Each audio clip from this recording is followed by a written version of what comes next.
What is up, everybody? How's everybody doing? Hello, everyone. Good to see you all. Thank you so much for being here. We are super stoked about this Women Who Rocks episode, and I'm going to tell a story again. I am new to the true crime game, folks. I am new to the game, and I just started in January, babe, when I started, or February. So I was tweeting stuff. And then sometimes I get followers, and I would tell Shannon, I'm like, "Oh, this person followed me on Twitter," and she'd be like, "Stop it!" And then I told her Kerri Rawson followed me on Twitter, and babe, what did you say? I was just like, well, first of all, you said, do you know who that is? And I was like, are you effing kidding right now? Yes, I know who that is. I'm like, first of all, uh, it's a huge deal. Second of all, I'm from Kansas, so of course I know who Kerri Rawson is. I was just like, I was going nuts. I was like, babe, she's like one of the most inspirational people in the world to me because I remember you tweeted to her and then she liked it. And I was like, Kerri liked the tweet that I told her she was my hero, which she is. So I remember I like really freaked Yeah, and out. at that time, I wasn't aware of how much she rocked, and like now I'm very aware. I've said it before. I said it, and I'll say it again. She's a badass warrior, so we're super pumped to have her on. And actually, I see in the chat is Catch Lis Lisk, and she kind of told us about her when we first had Kerri on the show. It was on the Becky Beliefnick case, and she introduced us to Catch Lisk, and he's going to be coming on the show Thursday for Creators Who Crush. So we got to thank Kerri just for that alone. But Kerri is a writer of a New York Times bestseller, A Serial Killer's Daughter. She is a survivor. She's a fighter, and she is an advocate and a cold case solver. Without further ado, folks, here she is, Kerri Rawson. What's up, Kerri? Hey guys, sorry I'm late. There was technical things, so we're all good. And Jay goes, I hear a crackle, and then all hell broke loose on my end, and like everything crashed. There was no sound, there was no internet, there was like no laptop. So it's Jay's fault. It's me. I did it. I broke. It's you. I broke Literally over crackle. He's like, I hear a little crackle, and then everything went to pot. So let's just confirm. I am the worst. Kerri's the best. Let's get that out. let's get it out of the way. But one thing I want to do, Kerri. No, you're like literally breaking. I'm in Florida, and you're literally breaking my laptop from New York. It was amazing. That's how I do it. That's how I do it. You want me to break your laptop? I don't care where you are in the continental United States. Call me up and I'll break your shit. So Kerri, I got a question for you before we get into everything. I got a question. I didn't send we send our guests questions, but this one is unscripted. But I think you'll like it. I want to get your thoughts, and I'll explain after I ask you this question. If you have a nice cookie. Like, are you a cookie person? Do you like cookies? If you have a nice cookie, what's your favorite cookie? If you're gonna get like a cookie, and my dad calls it cleansing the palate. You have a dinner, you have a nice cookie after you cleanse your palate. What's your go-to cookie? Man, I like chocolate chip, but like I would say like a really nice decorated sugar cookie. Like just like with the perfect like thick frosting and like super like loaded with sugar. Like the kind you can get at the mall, like the Toll House cookie place. Those are like excellent. Good answer, as opposed to Steve from Publicly Buzzed, the Buzz Boys, who has declared that if he wants his favorite cookie, he's going to Subway to get an oatmeal raisin cookie. Get them out of my face. If there's a cookie, I want it to have a nice chocolate chip, not a raisin. So that's why there's some really good oatmeal raisin cookies at Panera. So we can let Steve or the Buzz Boys know that. There's really, really good oatmeal raisin. And I'm not a big oatmeal raisin. Now, I like oatmeal with a chocolate chip. And then sometimes you'll think it's chocolate chips and then they put raisins in it. And you're like, damn it. Who put raisins in my cookie? Thank you. Exactly. Why are there raisins in my cookie? But all right. I digress. That's my new icebreaker that I like to kind of let's get that out there so we could all just tell Steve that he's wrong for liking oatmeal raisin cookies. But on to the interview. Kerri, you're awesome. You're a badass warrior, and you've just kind of been assigned to this task force. And I know, regarding BTK, and I know you can't give a lot of details because you can't say a lot. But can you just give us kind of just an update on what you can tell us? Yeah, so I can't say anything because I don't know anything new, guys. So, everything hit the fan this summer. I literally was in the hospital with COVID when they dug up my yard in Wichita and didn't warn me. So I had told the men, I had told the investigators, I had been working with them all summer, going back and forth to Oklahoma. And I was like, look, guys, the one rule is that you tell me before something hits the fan. And they didn't. They neglected to mention that they were digging up my father's serial killer yard and didn't expect the neighbors to tell them. So everything hit the fan. I'm in the hospital, hooked up to machines for COVID. And Brian Hinton, he texts me and he calls me. And I was like, that's it. I'm going on record. And so I said, I'm going on record. And I thought he was going to write something up or news it out. And instead he tweeted it out. So he tweeted out my on record. So then another journalist, he's texting me when I'm on the phone with Hinton. And he's like, hey, I thought we were off record for months. And I was like, he's like, why is Hinton texting out you're off record? And I'm like, well, we're on record now. So hell broke loose. And then I issued a public statement, to get control of everything. And then I started asking that day for a task force. And then I was back in Oklahoma before CrimeCon. And Mac McCollum, you guys know Mac, she came out and spent the weekend with us and met the Osage sheriff and some of my team. And she's like, well, we're building a task force. And I'm like, okay, Mac. And so within 2 days, Mac had a 30-person national task force built. And I was like, oh, great. Now I have 30 new people, colleagues. I know a lot of these people. I work with them. And now they're going to be my best buddies. And then I have to sign an NDA. So I had to sign. We all had to sign non-disclosure agreements. And then I'm like, well, I'm under contract for CrimeCon. And they're like, yeah, okay, you can go do CrimeCon. But you can't say anything that isn't already on record or isn't because you're going to get in trouble with that NDA and the investigation. And so I did that. And then right around in that time, they're like, hey, so you're actually a witness. So you're a cooperating witness. And even though you're an active agent of law enforcement, you're actually a witness. And so we've all stepped in to do our jobs as law enforcement and law enforcement adjacent and PhDs. And you were like, we know you're his kid, but we're going to put a pin in all that. And you're going to go be a witness to protect the investigation. And so now, guys, I'm a witness and I don't know what's going on. So they're literally like, you can't go do media. And I'm like, this would be the most boring media interview ever. People are like, can you come talk about this? And I'm like, no, because I have no idea what's going on. I mean, so yeah, I'm over here in cooperative witness land. Okay, so my t-shirts got me in trouble at CrimeCon. I think we need a t-shirt that says cooperating witness or something. But that'll probably get me in trouble. I keep getting in trouble with everybody. So yeah, people are like, where did she go and why is she quiet? And I'm like, she's quiet because she's not allowed to, I can't talk to the media. I'm not supposed to say anything on social media. And the task force people aren't talking to me. So yeah, I'm over here now talking to you guys. And it's whatever you do, you can't do the right thing. It's insane. You can't wear a shirt to CrimeCon, and it's you got the press, all over you for a shirt you wore to CrimeCon. Relax. What's the Yeah.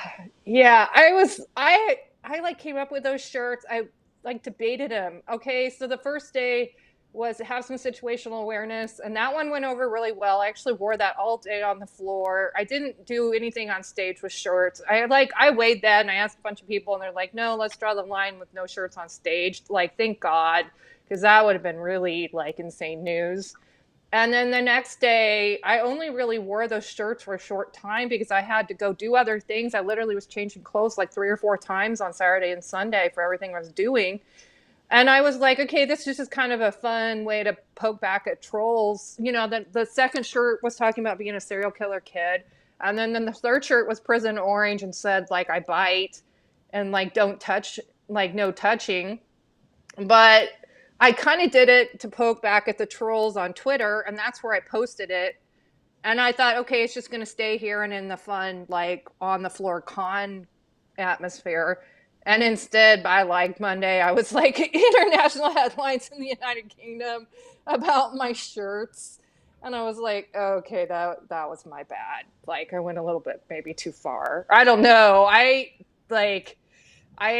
don't know. Like, you can't win, as you said. Like, everyone you're in the trying chat, to be yourself. Yeah. Everyone in the chat's like, we love your shirts, by the way. They're all saying they Yeah. love the shirts.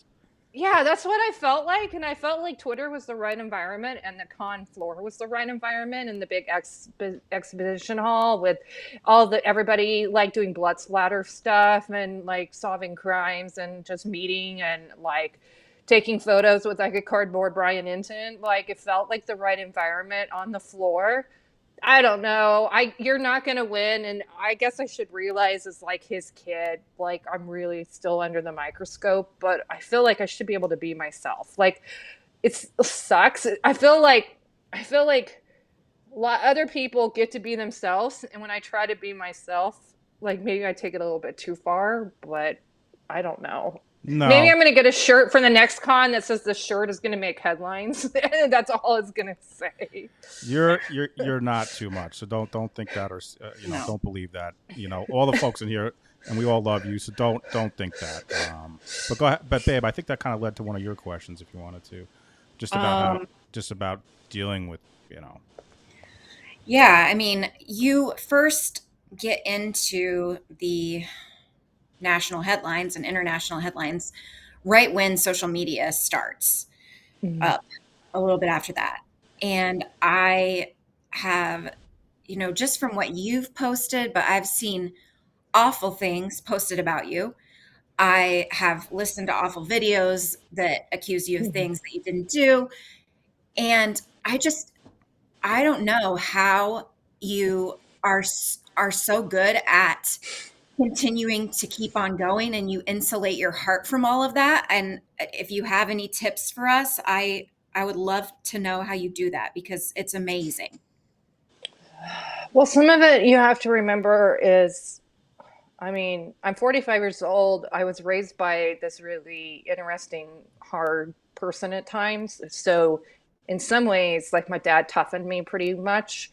So, like, I mean, he had me be a tomboy, but like, he took me fishing and camping and hiking and whatever a boy was expected to do, I was. And so, like, I don't know if he was just naturally taking me along with what he enjoyed, or he literally was trying to infuse like a toughness in me. So some of it just comes from like my spirit of being raised with him. And then some of it comes from my faith. And so I don't talk about it a lot, but I have a really strong Christian faith. And so a lot of that is like that bedrock I fall back on. And so, like, even the last few weeks, I've been over on Instagram sharing some of like my faith and devotions and like things I've been praying or where I lean on. I'm going back to church here in Orlando, so that helps. So if you have some sort of practice, spiritual practice or self-wellness practice or something, sometimes when you're in the bad places, just going back to your roots or finding new practices helps. And then for me, I think it's just getting your blinders on. So you put your blinders on, right? So if you're going on social media and there's something you need to share or say, sometimes you just go in, you say it and you leave, right? So if you have to, you log out. Or like today I was on too much with the Israel war and I was like, okay, that's it. And I logged out for a while, right? So I know it's hard for like content creators, but like I was going to say, like, one of the things that's really helped me the last 2 weeks is really limiting my screen time. And that was a natural reaction to, okay, she can't do media. She's not supposed to do social media on this stuff. She needs a break from the trolls. The masses are wonderful, but I needed a break from all the good people. Really, I just needed time to rest and sleep and start using my brain again. and not so much communication. And so that naturally just pulled me off the screens, right? So like I have an iPhone. So one thing I do is I set focus statuses. So if you have an iPhone, you can change who mutes, who can contact you. Everybody else will just mute. You'll see them, but it's just not pinging you, right? Or you can change like which app is like which app is hitting you at what time. So you can turn, like I'll turn things off at night, or I'll set a focus status for daytime work or media. And so when media was hitting, I'd have like 30 media in that focus status, but now I don't need it. So I'm over here and like, okay, 5 people are allowed to contact me and everyone else will just mute and I'll grab them as I can. So a lot of it is just being intentional, like right with everything, like intentional with your time, your energy, your words, you know, what you're giving yourself to and what you're allowing people to have access to. So like, that's a big thing for me. This last year's been insane. So I'm back in like trauma therapy and with SCCTP, sort of like clinical certified trauma professional. And we're talking about how our phone is like a doorway. Okay. So he's like, you're imagine your phone like a door, like in your house. Who are you letting into your house? Like why and when and for how long? And what are they allowed to do in your house? And I thought that was pretty brilliant because for me, as like, and Shannon can talk about this, but as like a trauma and abuse survivor, we don't have good boundaries, right? Because I was ran over when I was little. I never had them taught or established. Like I didn't know it was a thing. And I had to go into therapy years ago to learn boundary work. And I'm still working on it. So for my therapist to come in and go, okay, your phone is like the door in your house. Who's allowed to come talk to you? When, why, who's allowed to have access to you, right? Because like for me with media, it's been a huge thing. You guys have seen the struggle over the last several months of what I can get pulled into, what I'm expected to do or say or be a part of, be involved in. Like I literally was supposed to come on earlier with Jay and Shannon, and then like all this life erupted. So part of therapy is just learning like, where am I using my time, my skills, my energy, and who am I allowing in my life to what level? But I mean, maybe Shannon could like talk about like, I don't always know how to set my boundaries correctly. Like I'm either too hard or I'm too soft, or I'm too soft and then I have to be too hard. Like is there a polite way to set a boundary? No, because here's the thing. The people that don't want that boundary, they're always going to push up against it. And they're always going to act like you did something so egregious by setting that boundary. And that's how you know you needed it. But there really isn't a polite way. I mean, even if you tell people this is a boundary that I have to have for my mental health, you sometimes still have people push back against you. Yeah. So, I mean, speaking of which, because a lot of times I'm retweeting, if Kerri says, listen, I'm taking a break, I'll retweet it. And then all of a sudden I'm getting in my comments like, well, why? And I'm sure you're getting a million more than I am because it's just in the ones that I'm retweeting. So what I would like to say to those people is, fuck off. If she wants a break, let her take a break. You haven't earned access to Kerri. If she wants a break, then she could take a break. We don't need you tweeting at her. But why? But you're on Twitter. Shut up. Leave her alone. She wants to set a boundary. Suck it up, Buttercup. She's setting the boundary. It drives me banana sandwiches. Maybe people are like, well, maybe just don't announce your break. And I'm like, look, if I didn't say that I was on a 2-week sabbatical, or I don't know how long it is, guys. Like I came back. I wasn't planning to come back this weekend, but then there was some interesting media coming out of Idaho and a new story on the Idaho 4 case. And, I wanted to share a couple links and share this. And then like with the Israeli war, I wanted to keep up with that. So there's kind of a way to come back on and lurk. But if I want to share something, as soon as I share it, it's like, oh, she's back. But like, maybe I just don't say I'm off. But if I don't say I'm off, then media hits me, right? And so when I'm pinning a note that's saying I'm off, it's to the public to be like, hey, my DMs are closed, guys.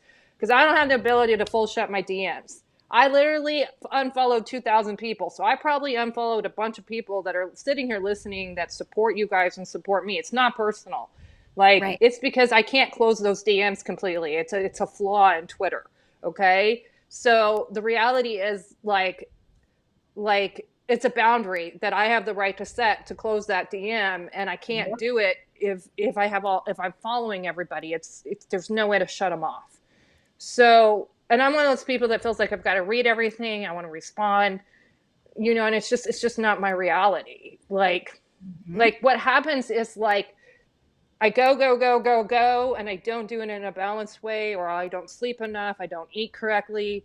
I like say yes to 15 things, and then I drop 10, and then I get way overextended, and I like do really well at something like Crime Con, and then I come home and I literally cannot move, and I sleep 14 hours and I crash, right? And so Shannon would be like, that's not the healthiest way to go about stuff, right? Yeah, because I mean, that's your body's like, oh no, we're done now, and I'm going to show you we're done, and so it just shuts you down because you haven't done the self-care all along. So right, and that's what's happening every time I travel. I have a heart condition. I have a permanent heart condition from COVID. I'm on heart mat twice a day, and most people don't know that I wear compression stockings year round.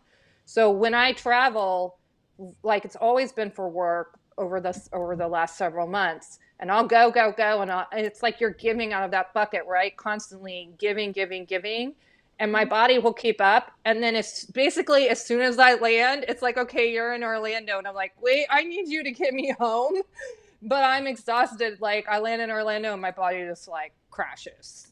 And for days, because it's like it's overdoing for days, and that's what we're working on in therapy. So if I'm saying I can't reply to this phone call or email or go on YouTube or reply to a DM or tweet something out, like it's a self-care boundary, and it's anybody should be able to make that choice. I'm not over there asking Jay, hey, why are you on vacation, Jay, or why are you not on today? Like that's, I guess, what drives me nuts is like I never once asked somebody where are they or where have they gone. Like if they're a friend, I'll check on them, but I'm not over here like, hey, where are you? Like it's weird to me. It's a weird culture. It's just another example of either way you lose. Like you can't win. If you just stop tweeting, people give you shit. If you say, hey, I'm taking a break, people give you shit. If you keep tweeting, people give you shit. It's like you can't win. It's just like I saw Chris Duet said, fuck him, Kerri, just start barking at him. Kerri, just start barking at people. Fuck him. Well, so that's Chris's advice. Chris, I haven't been a headline in like 2 weeks, so if I start cussing on Twitter, I'm going to be headlines again. So I've made it like almost 2 weeks with no headlines. So I kind of want to get, you're talking about you're in therapy and trauma, so I wanted to get into and I don't want to make this at all about your dad, but I want to talk about when basically you found out your dad was a serial killer and what that was like. And by the way, we're putting in the chat the link for your book. Get the book. It's awesome. And you're going to get more, you're going to get all the details regarding that. But, we've kind of mentioned this before when you've been on the stream, but if you could kind of talk to folks like what that was like when you found that out. Yeah. So for people that don't know, my dad committed 10 murders that we know of from 74 to 91. So 3 of them were after I was born, when I was 6, 7, and 12. The other 7 were before I was born. So 2004, I'm married. I'm living in Michigan. I'm like 25. And it comes out that they're looking for a serial killer named BTK in Wichita. And I had never heard the acronym. I didn't know any of this. I didn't know any of the cases because at the time they were only talking about the 7 in the 70s. And then they started talking about an 86 one, but I really was not paying attention. I was in Michigan and like newly married. And so all this stuff's happening back home. And I had gone home once to be with Dad for Christmas. And so the last time I saw him was in December of 2004. And then 2 months later, in February of 2005, the FBI knocked on my door. And there was this whole thing about me not wanting to let this guy in. And then he's just standing in my kitchen and he's like, hey, your dad is BTK. So he just like lands it on me hard. And that's like where I severed like from trauma. So there's like this like before and after, and it's right at that point, and I can tell you exactly what I was looking at and standing, and I about passed out. I started shaking, and it's like this red and black like searing moment that got stuck in me. So the PTSD, like the worst of it is from that moment, and then like before it and after it. And so like they notified me about dad. And then I was like trying to alibi him. And I brought up that my neighbor had been murdered down the street and had been unsolved from 85, Mrs. Hedge. So they like stopped that phone. They stopped the interview and called it back into Wichita because they hadn't even arrested him on that one. So I was 6 when she was murdered. So I have all these memories around that time. And I actually did turn him in on that one. So they didn't have that one on him. And then another neighbor lady in 91. So I was in shock like for 5 days with trauma. Somebody should have probably taken me to the hospital and knocked me out. But I was like 26, been married 18 months. We were just kids. We didn't have any family in Michigan. We didn't know anybody other than his coworkers. We didn't have anybody coming in to take care of us. It was just us we went to the grocery store that night to like get stuff because we figured it was going to get bad. Like we're literally just walking around in like the frozen food aisle while I'm on the phone with my brother, and my husband at the time, he was just like, hey, can you hush? Because probably everyone's going to hear you, because this stuff hadn't become news yet. Just that there had been an arrest, not who. And like, we were just so freaking out of it. We were just wandering around in the grocery store that first night. So like the first night, I didn't even want to sleep in my bed, and I was suicidal. So I've dealt with like suicidal ideation off and on since I was a young adult. And I didn't think I was going to make it through that night. And I ended up sleeping on the couch, and he slept on the floor. And then I ended up on the floor and he was on the couch. I don't know how these things happen. And like the next morning, like I woke up and I thought, well, maybe I'll survive this. But since then, there's still those times or those moments you're like, I'm not going to make it through this. And then you just do. So some people would not have, and I don't really know how I have. I just have. So he ended up confessing to 10, and we knew that the first weekend through law enforcement. They found a bunch of stuff in our house, and then we didn't want it to go to trial, so I started writing him letters, and my family did this whole like campaign of writing letters and visiting him.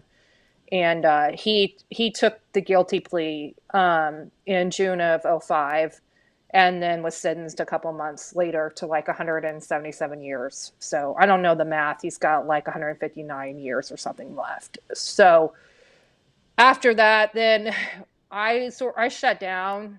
I was going to stay in touch with him, but then he called me up. He called my family pawns at the sentencing. So I shut down, and then we would write each other off and on. Then I behaved myself. I was a good Midwest girl and didn't talk about airing the dirty laundry and the abuse and all of that for 10 years and who I was. And then I blew my lid in the like Wichita Eagle in 14 and started yelling about Stephen King. So that's like a whole crazy story, and became international news, and still am at times. But somewhere in there, a couple things I realized, like I was rotting inside for 10 years, like not talking about it. And really I'd been rotting since I was a little kid.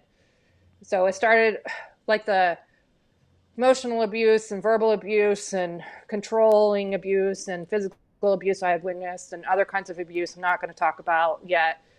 Like all of that had like compiled into me. And so I went from straight A's in high school to barely like passing college, like basically almost flunking out of college, and like being suicidal, and anxiety and depression, all that mental illness stuff caught up with me. Right. And this was before his arrest. And so like I didn't even get help till 2 years after he was arrested. And then I only got 6 months of trauma therapy because I am a moron. For 10 years. Like nobody came in and said, you need more than 6 months. Nobody put me in therapy, other than some grief therapy. There was just a massive lack of like victim services, advocacy, all of that in my life.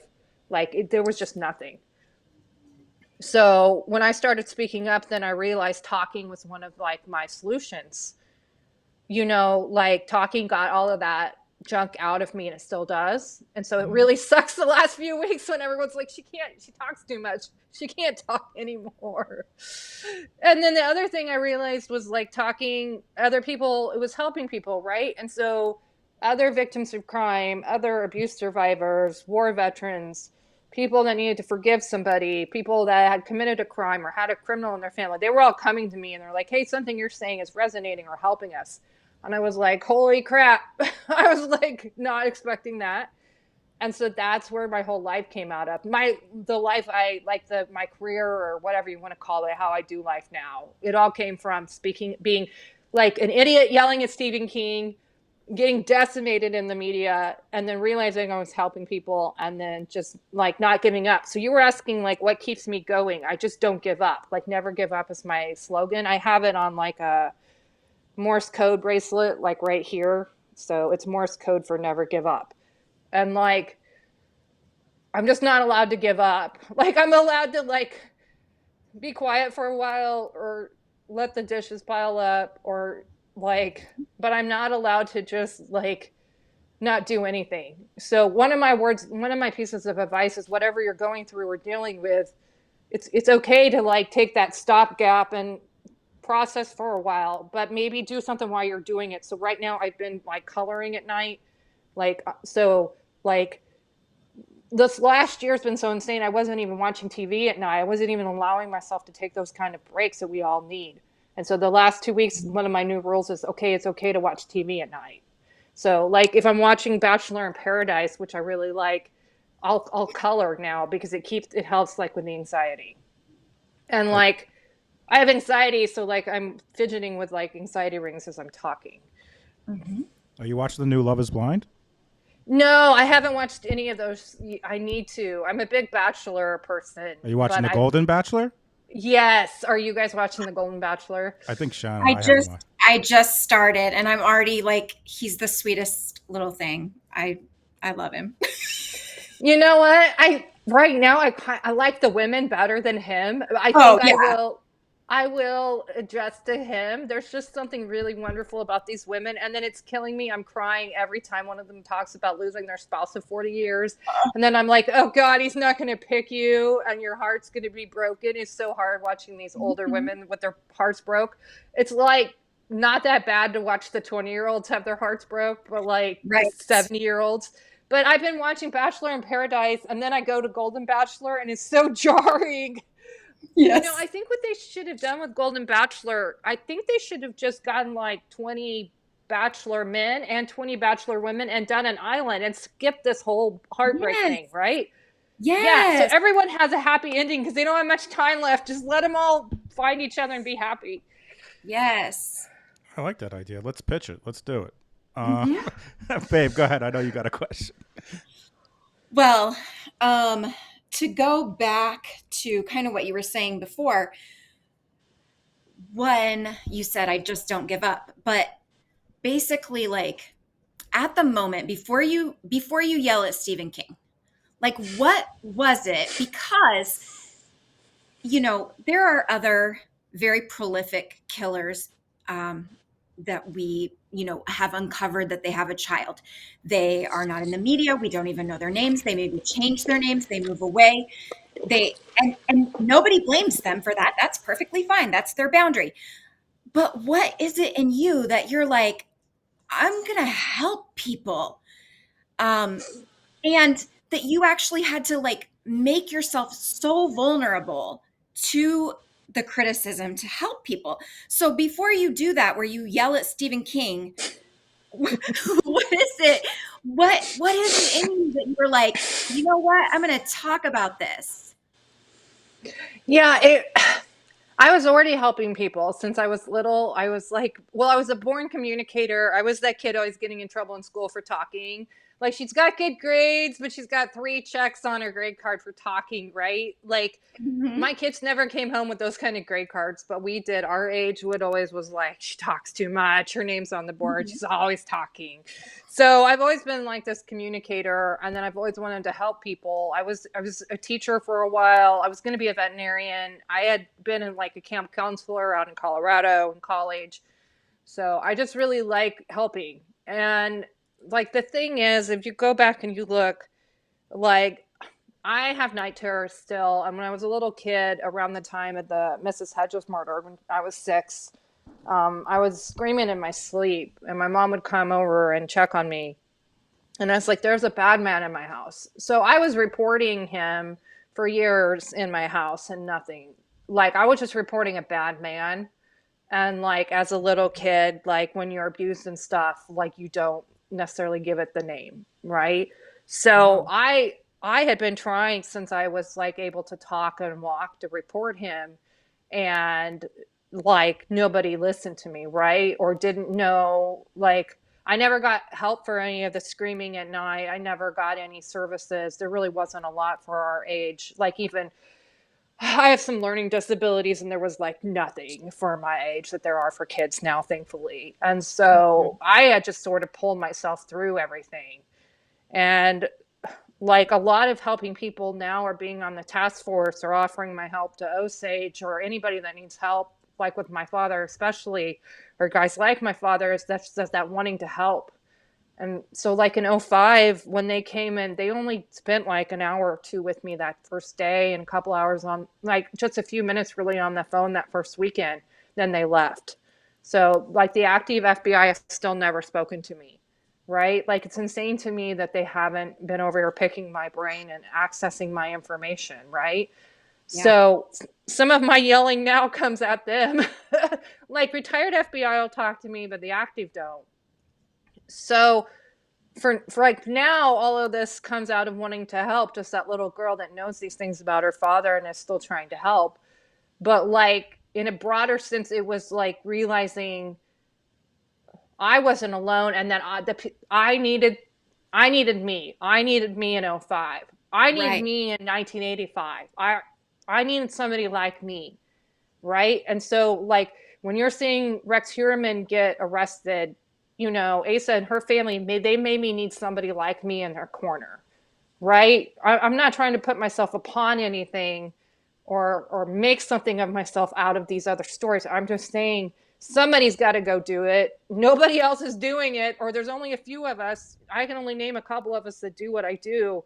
Somebody's got to go do it. I guess it's got to be me. You know, but then I'll talk. It's a thing though, like self-care, right, Shannon? Like in therapy, we were just discussing. He's like, "What would happen if you laid all this down and walked from it?" And I was like, "Oh, let's just put a pin in that." You know, so we're talking about that. Like, what would like in 5 or 10 years, what would like a peaceful, quiet, non-communicative, non-media life look like? But I have no idea. I don't think that's my reality. I just don't know.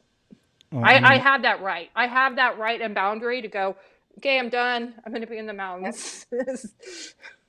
you do, but at the same time, this is why you're a badass. I say all the time, you're doing this to help other folks, and that's really admirable. And it's, as we've just been discussing pretty much this whole time, it's a nightmare for you a lot of the times, yet you're still doing it, and it's really amazing. And it's just, why you're a woman who rocks. But one thing I want to ask you about, and this is kind of, I was talking about this in the intro when we first had you on the show. We were doing a little show on Becky Bleefnick, and when you reached out to me because I said I was going to cover it, and you DM'd me and you sent me all these amazing resources. You're like, here, check out this, this journalist, check out this article, check out. But then you said, which was great, you're like, this is what I have. I am in the Facebook groups, and I get the tea. And like you had all this information, so I'm curious, how did you go about getting all those contacts, getting in those groups, getting the tea, and really you're getting it out there to help.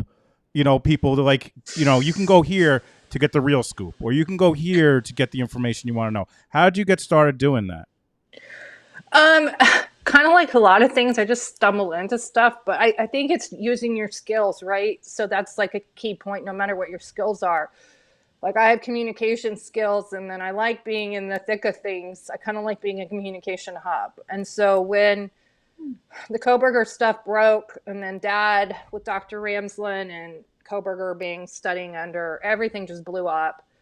Like I was honestly, guys, I promise, I was behaving, I was living a quiet life, I was trying to write, and then everything blew up, and I ended up national news, and then it just snowballed into like massive stage at CrimeCon, honestly. Like, and in between there was a whole bunch of mess and a whole bunch of crazy.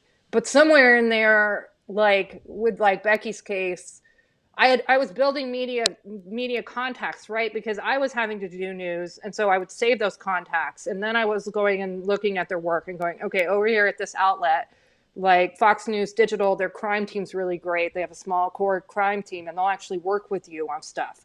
And so I was just learning, and I would like make notes on my phone. Like you can make lists, guys, of like like who to work with or who not. I have a no list even, or, and like, so I was building these contacts.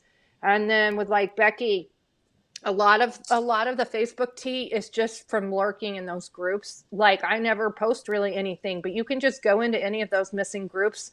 Now they're private, but don't let them intimidate you. Just go in and answer the questions in just really like honest, generic ways, and they'll usually always let you in. And then just don't cause an issue. Don't fight. Like just get in there and be positive and supportive, or just lurk and listen, and then you can grab info. And then in my case, because I have access to the media, I'm literally just taking public or semi-public info and I'm just moving it to the right place. So for me, it was just learning to build where is the info, or building up contacts with other missing persons advocates, or we're all a bunch of chatterboxes. So you just grab, it's like telephone gossip. You just grab that info and then you're taking it over here, and then you're letting media do what they do, which I can't do. So a lot of it is just learning who can do what I need to have done on this case or on this story, and it changes. And all of that is like been organic learning. And that's really how I felt like all these colleagues. And so then when everything with my dad blew up, it was like just this natural thing to build the task force. Babe, I know you. Go. Yes. Well, we've already talked a little bit about this, but since October is Domestic Violence Awareness Month, and we've been doing some things about domestic violence, I have this, I've had this highlighted from you for a while, but this is a quote from you, and you say, "The key to surviving life with dad: watch the pot cautiously, turn down the heat, and know when to get out of it before it blows. Learn how to know when to get out of its way before it blows." And it's such the perfect metaphor for people who grow up around somebody who makes them walk on eggshells. And I know you had that experience. And is there something that when you learn that somebody in your life has had that experience, is there something that comforts you that they can do to like make you feel better? I know you said like you're not good at boundaries. So that's something that people should be aware of when, they have a relationship with you. And they should be, looking for your cues and those types of things. But is there anything that really comforts you? I appreciate when people are just head on with you. Like I don't like people's pity, and I don't like people's, like, everyone else, they'll say they're sorry, and that's fine. I mean, that's just a natural thing. We all say that, like, about bad things, or you're going through hard things, or you've lost somebody. It's just a natural thing to say I'm sorry. But like I prefer more just head-on normalization. And so it's not like we're normalizing my father or we're normalizing abuse or trauma, but there's like so many of us have been through it. It really helps me to be normalized and be at CrimeCon because I'm around a bunch of survivors, right? And the nice thing about CrimeCon is that I can go in there and I don't have to tell anybody who I am, right? Like, and nobody's like, so I went to church the other night, and like I'm newer there, and I was sitting at a table, and people are like, "What do you do?" And I'm like, "Oh God." Because if I tell them I'm a writer, then it's what did you write? And then you're like, oh, serial killer's daughter. And when you're around normals, then like their whole face gets weird, and then their brain goes offline, and then there's this whole conversation. Thus the shirt, right? Because like maybe I should just wear the shirt to like church and be like, here, like read the shirt. Like there's this whole thing you have to do when you've been through god awful things, or you've lost somebody, or you've had something happen to you. And I don't have to do that at CrimeCon. Right? People knock CrimeCon or knock YouTube or, knock like crime Twitter or whatever. But we don't have to like tell people who we are. People just like are chill. Like they're chill with it. Like they're okay with it. Like I didn't have to go all week and explain who my dad was. It was nice. Right.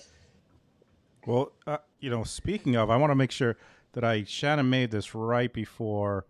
Hopefully this is gonna work. If you're on Kick right now, we got the Kerri Rawson emoji. If you look at the screen, Kerri, here it comes. Hopefully this works. This is you wearing your shirt. Let's see. Here we go. There it is. There's Kerri on the screen. Nice. Yes. So now on Kick we have a permanent Kerri emoji. If you ever, and that's you're wearing the shirt. So Shannon made that. We do that for our guests, our special guests. So there it is. But I'm gonna turn it off because it's distracting. They're all there. They go. One thing I can't believe it's almost been an hour already. Holy jamoly. Well, we started late, so we did start a little bit late. I'm good. You guys, you tell me on time because I'm good. I don't have anything going on. All right, awesome. Thank you so much. So we have a question, and you kind of touched on this a little bit. But maybe there's some additional stuff. Liz Merrill from We Love Liz, and she shot this out to us on Patreon.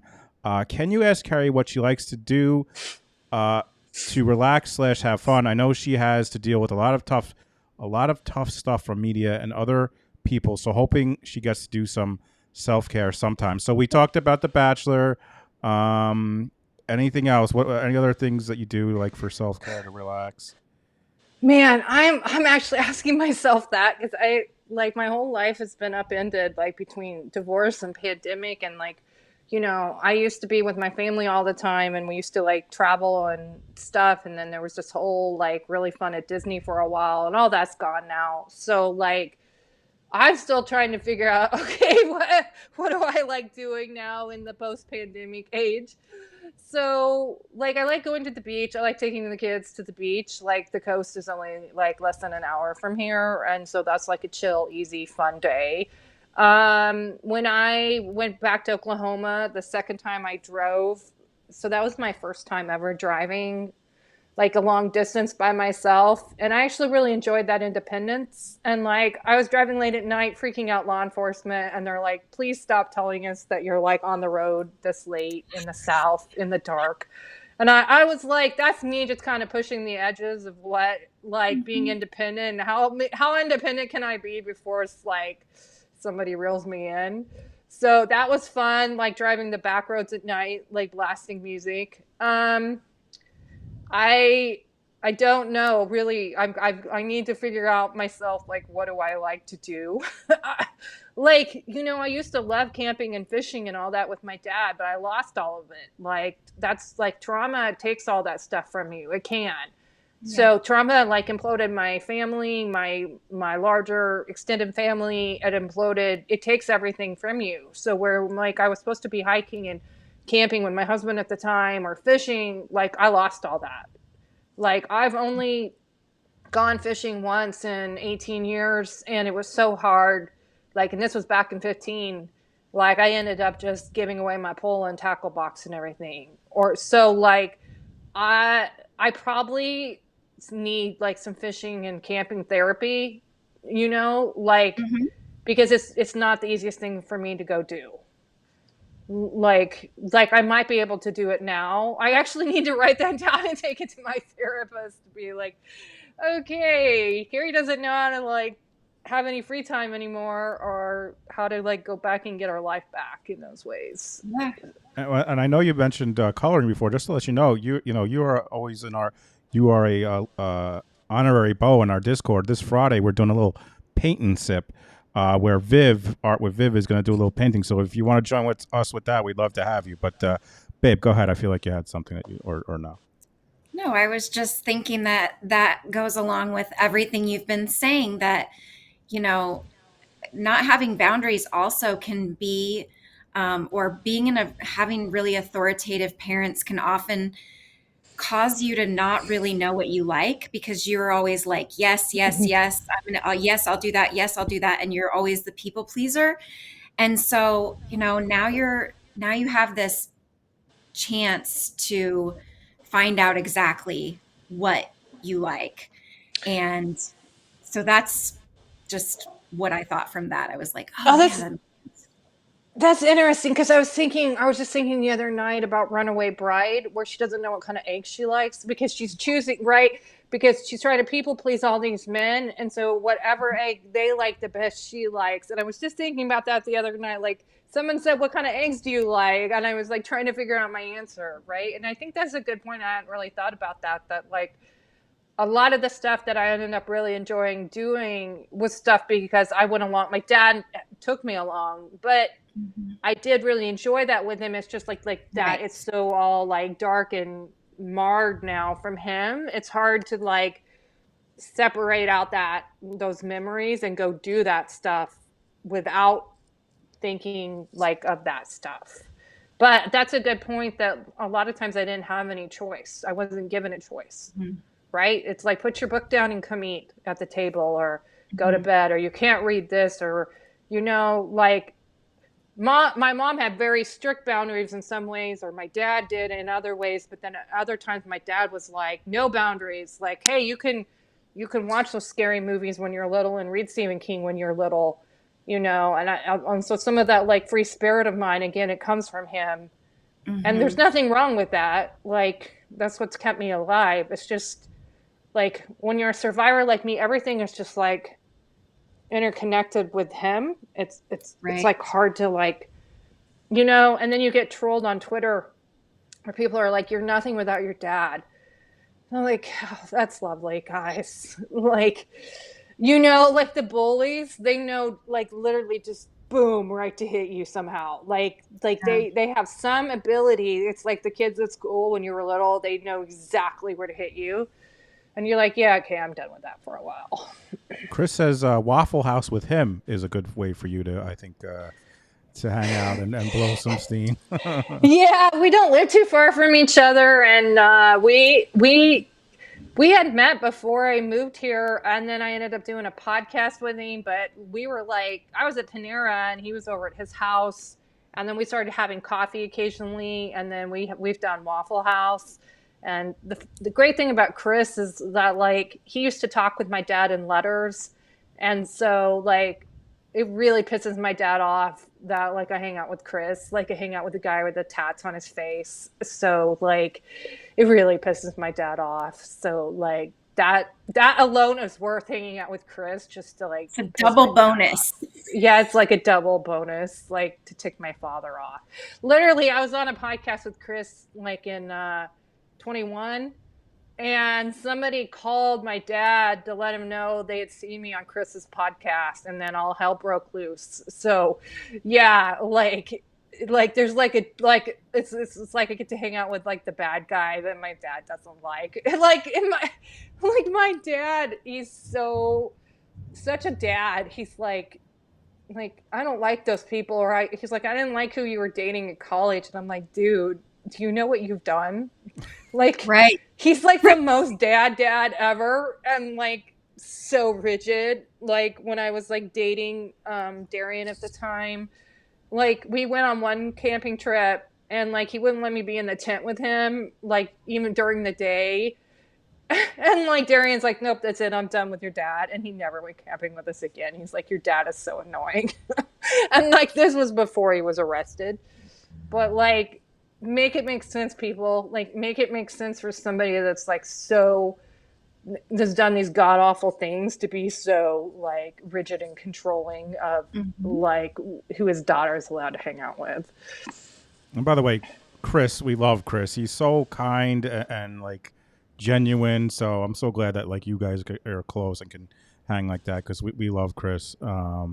Chris says, let's go fish. But I want to ask, I've been putting in here the links for your book, for your Twitter, and for your Buy Me a Coffee. I'm curious, in addition to people just fucking off and leaving you alone when you need it, like when you say it's time for me to have a break and they just leave you alone, what other ways can folks, like, how can we help you? How can we support you? Let us know what we can do. Well, I mean, you're doing it. Like, you're letting me hang out with you guys and just chat. Like, that helps. You see me. Like, you guys have always seen me. Like, I said that on the CrimeCon stage. Like, all I've ever wanted to do is, like, be seen and loved for who I am. And I didn't have that growing up, really. Not legitimately, now that I'm really pulling back those layers.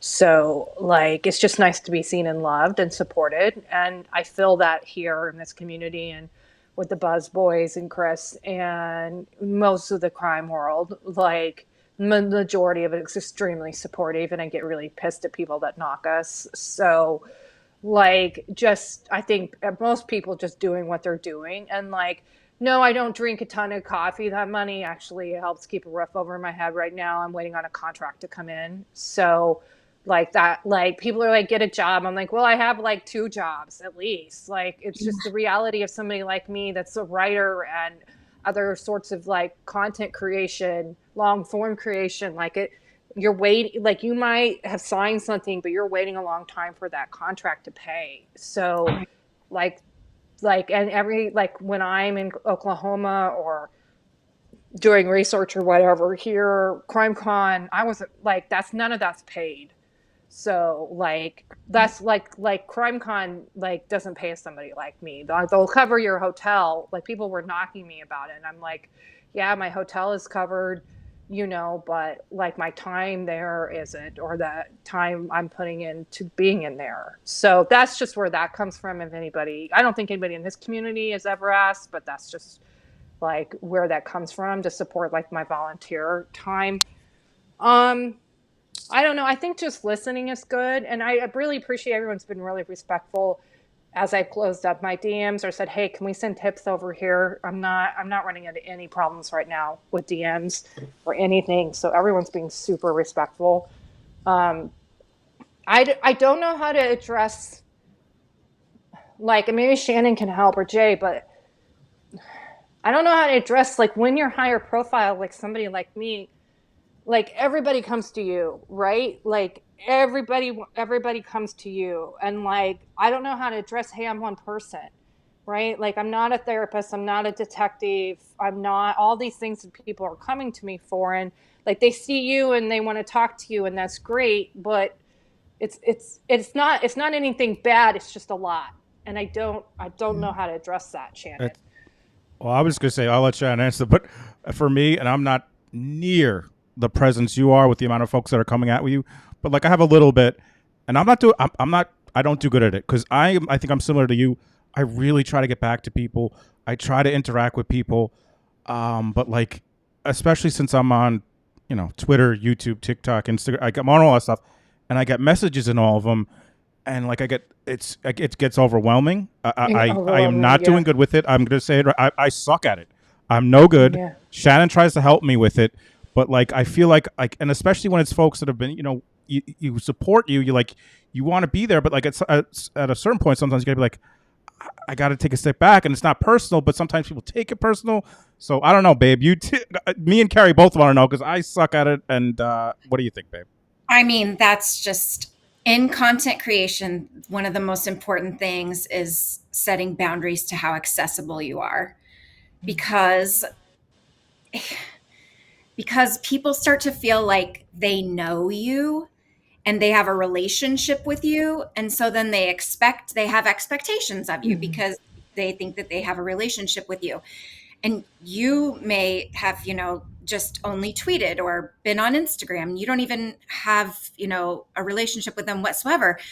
So the main thing is just always, when you set the boundary, don't apologize for the boundary, just, it doesn't have to be like, I'm sorry, I can't get back to all these messages. No, you can't get back to all the messages. You are one human being. There is no possible way that one human being can be doing this all the time. Even if that was your full-time everything, you couldn't do it because there's too many people. So not apologizing for it, and just, even though it's uncomfortable, just sticking by it. And when people have a problem with that, that's their problem. That's not your problem. You didn't do anything to them. They have projected this onto you, that they have this access to you, and they can, say whatever they want to, or need whatever they want from you. No, it's just kind of like what your therapist said with the door.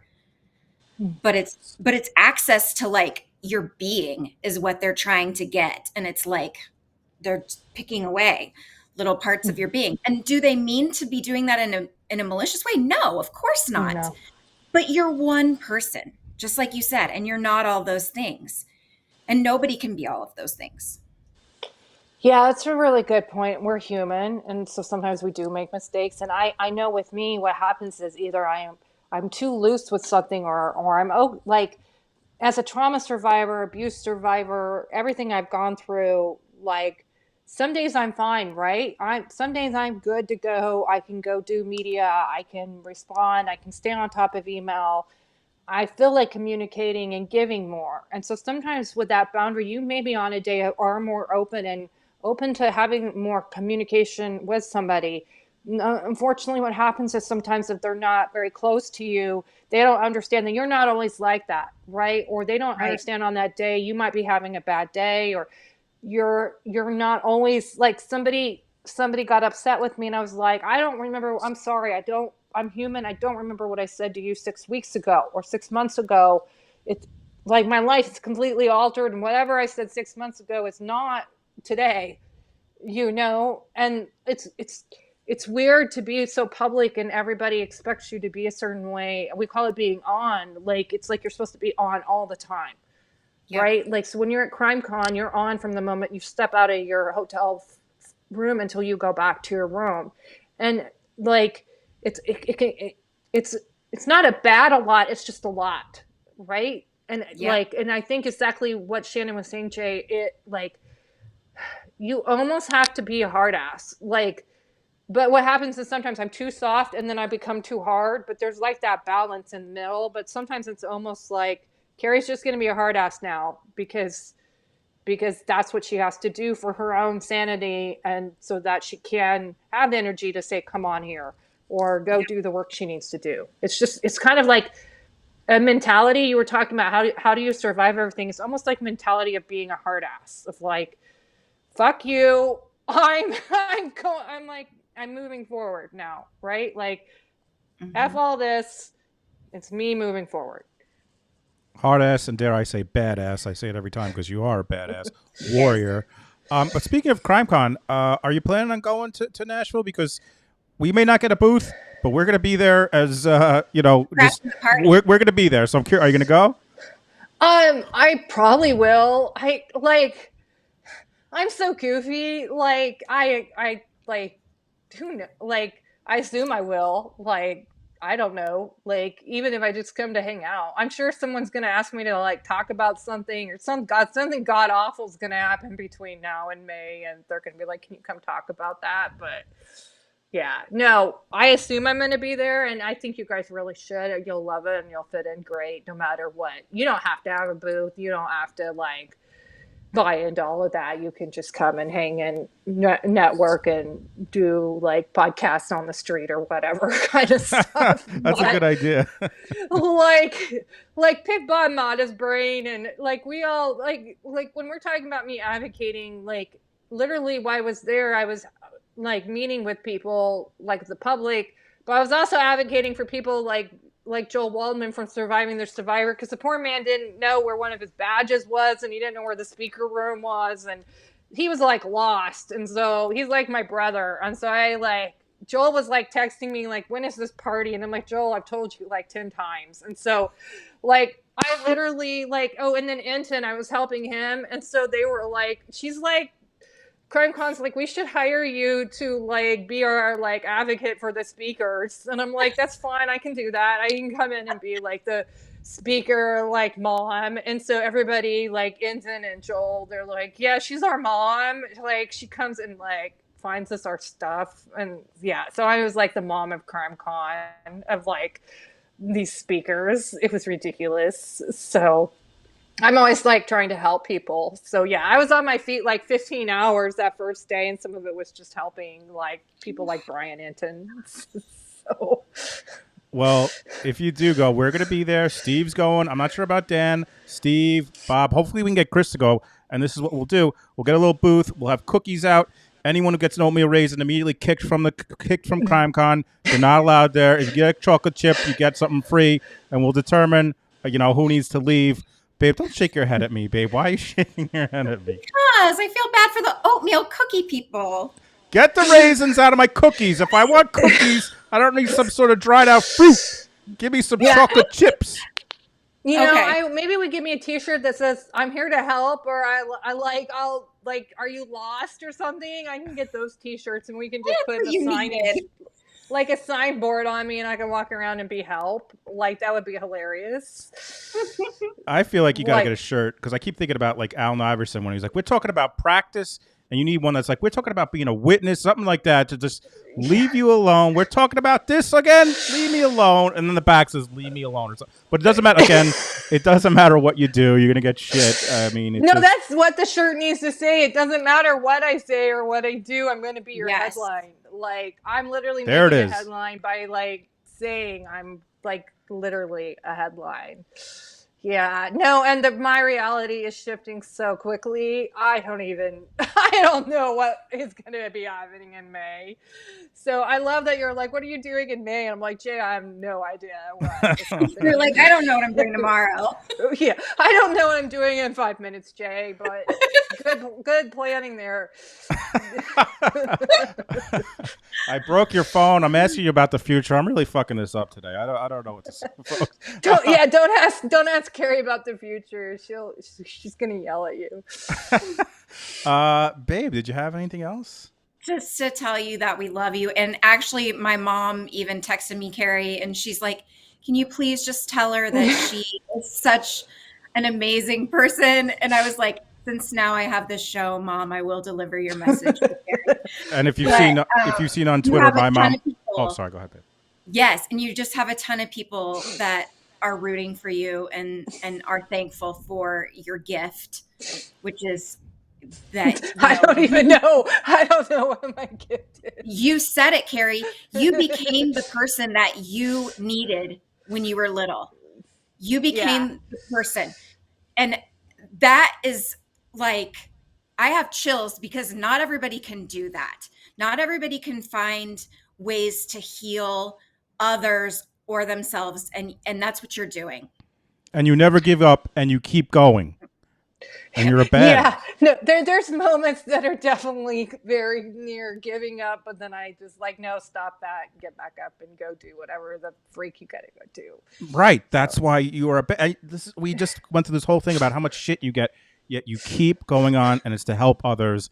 And that's why you're a badass. And also, my mom is on Twitter, and she loves you. So yeah, I see her now. She's like super supportive. I love her. So, and then Shannon, like your mom, all these moms and women were coming up to me at CrimeCon and hugging me. It was amazing. They're all like just like loving on me for a minute, and I was like, okay, I really can't wear the no touching shirt because I didn't mind it, and I was like, it's sending a mixed message to people. Well, I say this. I've been ending these interviews by asking folks if they know what a bow is and welcoming I don't have to welcome you to J-Bo Nation because you've been in J-Bo Nation for a long time now, and you know that. And I've been telling them, like, you're going to have their support going forward. Well, you have their support forever. We love you in J-Bo Nation. We're always going to be on, if it's Twitter or YouTube, we have your back. We really appreciate you so much. And thank you so much for coming on with us and sharing your story. Do you have any final thoughts, anything you want to put out there? Well, I mean, I just appreciate you guys a lot. Like, I saw your heart right away when you popped up somewhere on Twitter, and I was like, I like these people. And I'm usually pretty good read of character, minus my father. So, like, I'm pretty good at knowing when somebody's solid or a Mitch or a Bo. And, like, I sometimes get it wrong, or get, ran over. But, like, I just knew you guys were solid. And so, like, we just like ended up connecting and then becoming part of like this family. And I really like what you're doing here. And I told you to change your lead in because you're like expanding out and doing all this really cool stuff. Like your J-Bo Nation, you're not just court watching. So like, that was cool. I don't know. I would just say like, people just do you. Like, I don't have a problem with entertainment and crime, or I don't have a problem with whatever it is that floats your boat, right? If you want to trial watch, if you want to go help missing persons, whatever it is you want to do, Bachelor Nation or paint or whatever, it doesn't matter. Just go do it, right? And like, don't be a tool. That's like my rules. Like, just whatever it is, go do it. I don't care.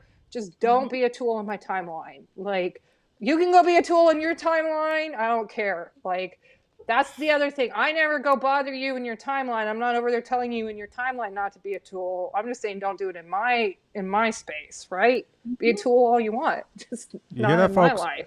Don't be a tool on her timeline. That's a shirt. Don't be a tool on my timeline. That's a shirt. I'm going to end it with this. Got a really nice message here I want to put on the screen from Deb Russell. Says, I don't know of anyone in the true crime world I respect more than Kerri Warrior Rawson. Whatever you need, whenever you need it, Kerri, we got you. Thank you for that, Deb Russell.